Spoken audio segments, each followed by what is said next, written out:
In today's video, I am going to teach you how to make your own custom Google Chrome theme.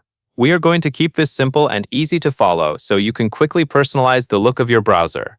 If you want Chrome to feel a little more like your own, changing the theme is one of the fastest ways to do it.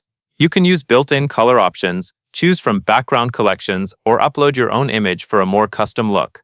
To get started, open Google Chrome on your computer. Make sure the browser is fully loaded so you can access the customization options without any issues. Once Chrome is open, go to a new tab page if you are not already there.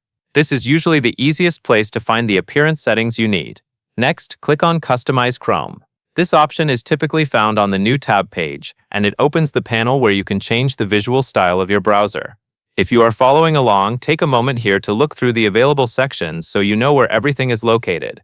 This will make the rest of the process much easier. After that, select Theme. This is the area where Chrome lets you control the overall design. When you open it, you will see different ways to update the appearance of the browser. The layout is designed to be straightforward, so even if this is your first time changing a theme, it should be easy to navigate.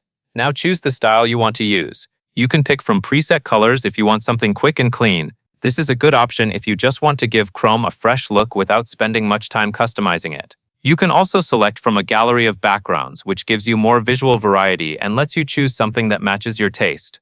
If you want a more personal theme, click Upload an image and choose your own photo.